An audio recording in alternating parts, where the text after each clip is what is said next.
Bonjour tout le monde, salam alaikum. J'espère que vous allez bien, j'espère que vous vous portez bien. Nous y voilà encore une fois, après nos retrouvailles hier soir. Des retrouvailles qui n'étaient pas courtes alors qu'ils devaient être courtes, mais on vous a publié, on a réalisé une émission ensemble sur les enjeux, les dessous du tournage de J'irai dormir chez vous en Algérie. Et comme on vous a dit, on est en période de repos. On a observé un petit congé pour revenir en force au début du Ramadan qui pointe son nez, qui arrive normalement, qui va commencer la semaine prochaine, probablement lundi prochain. Donc je vous ai remercié pour vos messages, pour les messages. Les très nombreux messages qui nous sont parvenus, vous avez demandé de nos nouvelles,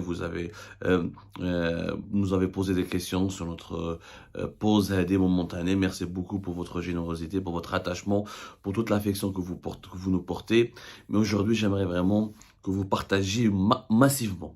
Je vous le demande, Yelham Babakum, celles et ceux qui ont encore un peu d'amour pour notre chère Algérie, qui ont encore un peu de considération pour notre chère Algérie, et ceux qui sont encore attachés à notre travail, s'ils veulent nous aider, partagez massivement cette émission. C'est un coup de gueule qui s'impose. Hier, nous avons été des millions d'Algériennes et d'Algériens accrochés à nos écrans, à attendre impatiemment le début de cette émission J'irai dormir chez vous d'Antoine de Maximi, qui était censé donc nous faire découvrir la beauté et le charme de notre pays, qui était censé révéler au monde entier la mystérieuse beauté ou la beauté indéniable de l'Algérie et sa capacité d'accueillir généreusement les étrangers qui veulent lui rendre visite, et qui était censé donc mettre en valeur notre pays qui souffre aujourd'hui encore de pas mal de préjugés très négatifs et de pensifs et d'idées préconçues qui malheureusement nous collent à la peau et qui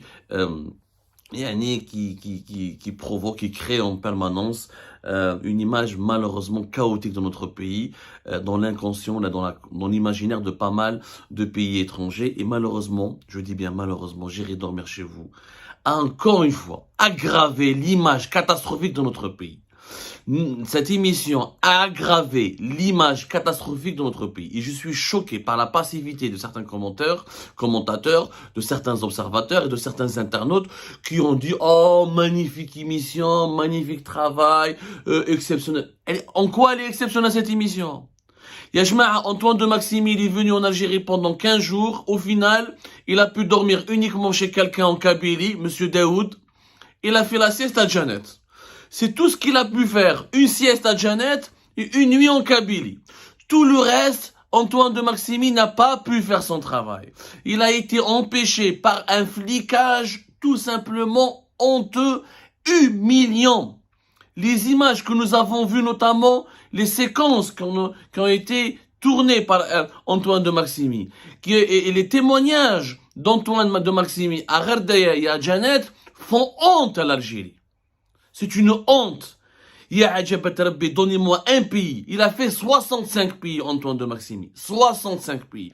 Il a passé plus de 250 nuits chez des foyers répartis sur l'ensemble des continents. Il le dit lui-même dans J'irai dormir chez vous. Jamais il n'a débarqué dans un pays où les services de sécurité, comme on l'a vu à Gherdaya, viennent l'empêcher de dormir chez les gens et menacent les gens et demandent aux gens, sur un air au départ gentil, mais vous avez bien vu, on a bien compris les menaces voilées, les gens à Gherdaya qui ont voulu inviter Antoine de Maximi, célèbre animateur de la célébrissime émission J'irai dormir chez vous, qui est l'une des émissions de télévision les plus suivies, les plus connues dans le monde francophone. Les gens ont été empêchés, on leur a donné l'ordre, ils ont été intimidés, ils n'avaient pas le droit d'inviter chez eux Antoine de Maximi. Donnez-moi un pays qui interdit à sa population d'inviter à dîner chez eux un étranger. Vous dites, ça, la Corée du Nord. هذه la Corée du Nord. Le comportement des services de sécurité en Algérie a confirmé définitivement l'image chaotique de notre pays, que nous sommes une dictature atroce, nous sommes une dictature dégoûtante, nous sommes une dictature dégueulasse, nous sommes une caserne à ciel ouvert, notre population elle est étouffée, et que l'étranger chez nous il est suspecté, il n'est pas indésirable, il est indésirable, il n'est pas le bienvenu. Nous sommes un pays fermé, nous sommes une prison à ciel ouvert. شفناها les images. Le policier يهضر مع Antoine de Maximi, non, tu peux pas dormir chez les gens, tu peux pas aller par là, tu peux pas... Mais au nom de quoi? Il y a que nous avons vaincu le terrorisme. Et comme ils les dirigeants algériens, vous le dites jour et nuit, que nous avons vaincu le terrorisme, que nous sommes une puissance régionale, que nous sommes un pays en paix, que nous sommes meilleurs que le Maroc, que nous sommes meilleurs que la Tunisie, que nous sommes la meilleure de tous les pays africains, et que nous devons être normalement situés entre le Portugal et l'Espagne, pour reprendre une certaine youtubeuse totalement, voilà, je passe les mots, une youtubeuse qui fait partie de l'appareil propagandiste du régime algérien. Il dit un étranger il n'a pas le droit de manger chez les gens. Les gens sont menacés, la population, les locaux ont été menacés. J'ai vu l'épicier, Meskin Saïd Hadek. Il voulait l'inviter chez lui, il voulait l'honorer, il voulait le mettre en valeur, il voulait lui présenter son pays, il voulait partager avec lui sa culture, il voulait lui donner cette part d'âme, cette part de l'âme algérienne, une âme profondément généreuse, accueillante, une âme joviale, une âme qui a envie d'offrir les plus belles choses de la vie. Et tu es à la police, donc tu peux pas l'inviter. T'as pas le droit. Au nom de quoi? Y'a que ma cache terrorisme fait Gardaï. Il n'y a pas d'attentat terroriste. Il y a que nous avons vécu le terrorisme. Quelle est la menace que vous craignez? En réalité, vous avez peur qu'Antoine de Maximi discute politique avec la population. Montre la réalité d'une population qui est réprimée, qui est étouffée, qui n'arrive pas à respirer. Et en agissant de la sorte, le régime algérien version Tebboune, parce que Masrat, je suis au Bouteflika. Et j'assume ma responsabilité. Et j'emmerde celles et ceux qui vont m'insulter et qui vont me dire c'est pas vrai. Jamais, au grand jamais, Louken, Antoine de Maximi, Jeff l'époque de Bouteflika, il aurait été empêché de dormir chez les gens à Gardaya. Jamais. Ça, c'est une nouvelle tendance, c'est une nouvelle dérive autoritaire, injustifiée et injustifiable du régime Tebboune. ما تفهمش ورا على ما ياكلش في غردايه على ما يباش في غردايه فهمونا برك في جانات pour passer la sieste nous avons vu un commissaire يدخل داخل jamais Masrat donc j'irai dormir chez vous aucun épisode je vous le défie de me montrer un épisode de j'irai dormir chez vous dans 65 pays où nous avons un commissaire de la police qui appelle le journaliste qui rentre dans le salon chez Ali Meskin Hadak, qui parle anglais, magnifique, cette famille à Janet, comment elle a essayé de l'accueillir. Il n'a eu le droit que de passer la sieste. Il fallait que le policier vérifie. Il appelle le gars, il donne ton numéro, le flicard, shall we dire? Mais qu'est-ce qu'il a fait, Antoine de Maximi? وش كاين في جانت عندنا une centrale nucléaire عندنا ما لا باليش une mine de métaux rares عندنا des sites militaires souterrains عندنا des missiles à tête nucléaire وش عندنا باش نخبوا هذا الشيء pour justifier cette censure, ce flicage, cet étouffement. Mais c'est grave. Antoine de Maxime il n'a jamais vécu cela. Et la froideur des gens. En fait, à Janat et à Garda, il n'a rencontré que des flics. Il n'a pas pu parler à la population. On a bien vu la séquence malheureuse avec le taxieur qui voulait l'inviter chez lui. À la fin, il ne pouvait pas l'inviter chez lui parce qu'il a eu peur. Il a vu la police qui lui disait « Venez, on vous attend ». Vous n'avez pas le droit de filmer dans ce parc. C'est pas un parc, Janet. Le parc du Tassili Hogar ou là de la Hagar, c'est le site naturel qui sont dans le désert. Qu'un étranger doit être accompagné dans le désert, je peux le comprendre. Qu'il doit être accompagné pour visiter des sites qui sont à des centaines de kilomètres de la ville et qui nécessitent des prises en charge un peu spécifiques, surtout que Janet n'est pas loin de la frontière libyenne, je peux comprendre. Mais dans la ville de Janet, subhanallah, ils jouent les gendarmes, les services secrets, la police, tout le monde est venu le voir. Il a été encerclé, Antoine de Maximi. Il pouvait parler à personne. Nous avons vu à Janet, c'est une ville, une caserne. Tu peux parler à personne. Les gens n'avaient même pas le droit de lui sourire. L'accueil froid, un accueil martial. On dirait qu'il est venu dans une caserne. On dirait que l'Algérie est un pays en guerre. Voilà l'image que nous donnons à travers cette émission J'irai dormir chez vous. Et quand je vois que certaines personnes félicitent la beauté de mon pays, l'espèce d'idiot, il n'y a pas eu de beauté dans cette émission, bordel. Il n'y a pas eu de beauté. On a montré un pays qui est une caserne. Il faut s'ériger contre cela. Il faut dénoncer cela. Il faut trouver des solutions à ce problème. Il faut arrêter d'être le complice de cette dictature. Mais comment vous pouvez être fier d'une émission de télévision où le journaliste dit j'ai fait 65 pays, mais c'est la première fois où la police intervient pour m'interdire de dormir chez quelqu'un. Elle est où la menace? Il y a que là. Le peuple algérien, on est des cannibales. On n'est pas des cannibales, on n'est pas des terroristes, on sait accueillir les gens, on est des gens civilisés. Nous sommes le fruit de 10 siècles, de 1 millénaire de civilisation. Nous accueillons des étrangers et des civilisations étrangères sur notre territoire depuis l'aube de l'Antiquité, depuis les Phéniciens jusqu'aux Ottomans et au colonialisme français. On n'est pas des sauvages. Regardez le décalage que montre cette émission entre la population et les autorités. Regardez l'exemple de Daoud Kabili. Regardez l'exemple de ce Ali qui parle anglais en plein Janet. Un homme moderne, sa femme cuisine, sa famille, il montre ses enfants. Il parle bien anglais, il défend l'image de son pays.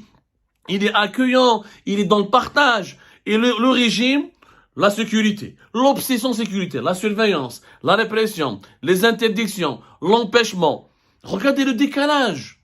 Nous avons un peuple profondément gentil, ouvert sur le reste du monde, qui a envie de rencontrer l'étranger, qui a envie de s'ouvrir sur le monde, qui a envie de développer le tourisme, qui a envie d'accueillir chez lui des gens, et un système totalement qui vit même durant les années 70, les étrangers, ils venaient à l'époque de Boumediene, à l'époque de la guerre froide. Les étrangers venaient chez nous en Algérie. Je n'ai jamais rencontré un étranger qui est venu pour les années 70 ou les années 80 en Algérie qui m'a dit « Ah, il me fallait une autorisation pour dormir chez les gens ». Ça n'existe nulle part au monde. Quel type d'autorisation il faut demander? Ah, il faut avoir l'autorisation des services de sécurité pour dîner avec un habitant de ce pays. C'est du jamais vu. On ne peut pas être fier de cela. Si on est fier de cela, c'est qu'on est malade. C'est qu'on est profondément malade. C'est ça la réalité. Il y a un décalage. Et puis, pourquoi en Kabylie, je me pose la question. Pourquoi en Kabylie, Antoine de Maximi n'a pas été harcelé? Je ne comprends pas. La Kabylie, c'est une région sensible. Si on applique la doctrine politique du régime algérien, il y a un mouvement séparatiste en Kabylie. Il n'y a pas le mouvement, le MAC, l'équivalent du MZAB. Il est quasiment inexistant. Pourquoi en Kabylie, on a laissé Antoine de Maximi se balader dans le village de la Kabylie, à parler avec les Kabyles? Parce que la conclusion, quand on regarde cette émission, un étranger, de façon objective, quand il regarde cette émission, qu'est-ce qu'il va conclure? Il va dire, il n'y a que les Kabyles qui sont accueillis en Algérie. Il n'y a que les Kabyles qui sont normaux. Méfiance, timidité, renfermé sur soi, surveillé, harcelé. Il n'y a que la Kabylie qui a sauvé l'honneur. Non, mais qu'est-ce qu'on veut faire croire à travers cette émission? Que la Kabylie, elle est spéciale? Que la Kabylie, elle est différente du reste du pays? Alors, on est en train de nourrir les tendances séparatistes. On est en train de donner des arguments à ces séparatistes qui disent « Ah non, les Kabyles sont différents des autres. » C'est ce qu'on est en train de faire. Parce qu'on a laissé, on a empêché Antoine de Maximi de vivre son expérience de journaliste qui part à la rencontre des gens, qui dort chez les gens et qui parle pas politique. Il parle de termes de société, il parle du patrimoine du pays. Alors, et gérer dormir chez vous, c'est pas une investigation, c'est pas une émission sur la démocratie et les droits de l'homme. C'est-à-dire qu'Antoine de Maximi, il n'est pas venu en Algérie pour semer la zizanie ou là pour demander aux Algériens et aux Algériens de reprendre le Hirak ou là pour faire la révolution. C'est comme catastrophique. Deuxième aspect, qu'est-ce qu'on a conclu de cette émission? Que l'Algérie est un pays très pauvre. Yani quand on voit Janet, je pense que c'est un flic. Je pense que le gars qui a présenté le taxieur à Antoine de Maximi est un flic. Il lui dit donne-lui de l'argent, parce qu'il n'a pas d'argent pour t'accueillir, il peut pas t'acheter de la viande. C'est ça la réalité de l'Algérie, un pays très pauvre. Un pays où la population n'a plus d'argent pour acheter de la viande et honorer ou organiser un déjeuner ou un dîner pour honorer un invité. C'est ça l'image de l'Algérie d'aujourd'hui. Des gamins qui jouent dans une décharge de chaussures, des gens qui n'ont pas d'argent, les jeunes, qui n'ont ni infrastructure de loisirs, qui font de la bicyclette, ils font les fous avec leur vélo en pleine nuit et qui supplient un étranger de leur payer un sandwich. C'est-à-dire que quand on voit un étranger, quand il voit cette émission, que l'Algérie, c'est un pays de mendiants. C'est un peuple de pauvres. C'est un peuple de misérables. Où est l'argent du pétrole? Où est l'argent du gaz? Où est la prospérité économique que vous nous avez promis avec la nouvelle Algérie? Où est la diversité, la diversification de l'économie algérienne? Cette émission confirme ce que nous avons dit à la vie Algérie, pas depuis ce que nous cessons de dire depuis 2021 et 2022. La pauvreté progresse en Algérie. La misère sociale progresse en Algérie. Les Algériennes et les Algériens s'appauvrissent au point où, quand il y a un étranger qui vient chez eux, ils le supplient pour leur payer un sandwich, ou la au point Antoine de Maximi, maintenant, et c'est même, il a, à plusieurs reprises durant l'émission, il s'est proposé d'acheter de la viande et d'acheter de la nourriture pour venir chez les gens. Heureusement qu'il y a à la Kabylie qui a sauvé l'honneur de l'Algérie, le jamais de la vie. Jamais. Voilà les vrais Algériens. On est comme ça, nous, les Algériens et les Algériens. On supplie pas un étranger. On s'endette. On se prête entre nous et on accueille un étranger comme il se doit. Mais nous, les Algériens, depuis quand un Algérien halal un étranger pour acheter de la viande? Depuis quand? Ma sarach, a dit. ما صارت في l'époque de Bouteflika, ni l'époque de Moumbedien, ni l'époque de Ben Bella. Ça se fait l'époque de Tebboune.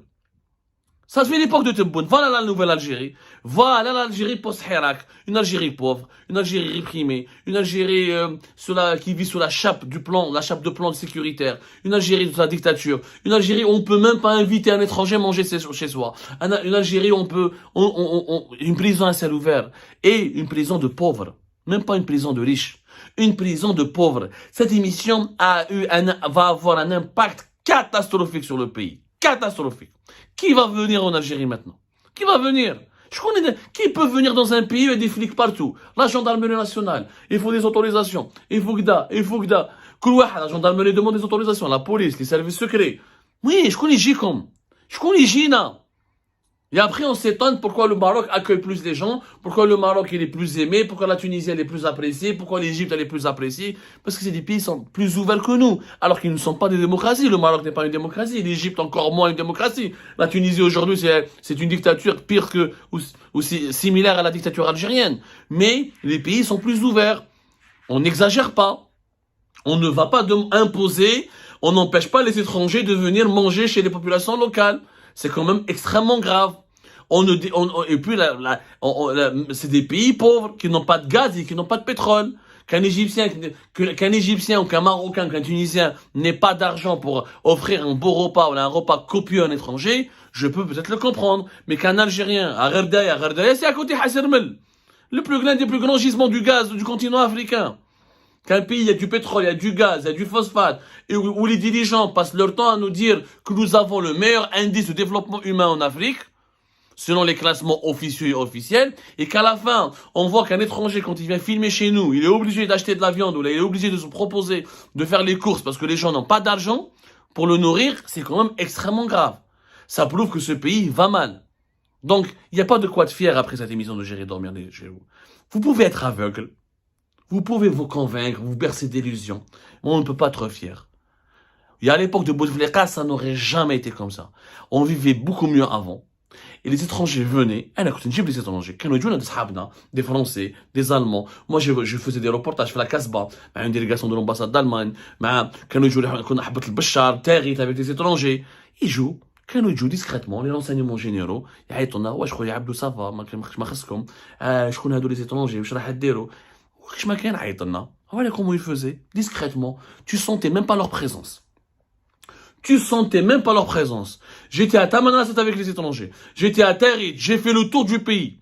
J'étais à Annaba avec des étrangers, avec des Français, avec des délégations, avec des diplomates. Jamais je n'ai vu de tel comportement. Je vous assure, Allah Rasouled sur la tête de mes enfants. À l'époque de Bouteflika, durant les 20 ans de règne de Bouteflika, nous n'avons jamais connu un interventionnisme, une brutalité, une ingérence aussi brutale, aussi brusque des services de sécurité dans la vie des étrangers, ou dans le quotidien des étrangers qui visitent notre pays. Normal, déclaré, عندك un étranger في الدار, كيفاش ما كان يعيطوا لك, une présence, une filature très secrète ou très discrète au cas où, وعيش la vie تاعك. Pour ça, tu ne peux pas manger chez les gens, c'est interdit, c'est du jamais vu. Ça, c'est une innovation de la nouvelle Algérie post-Hirak. C'est une honte absolue.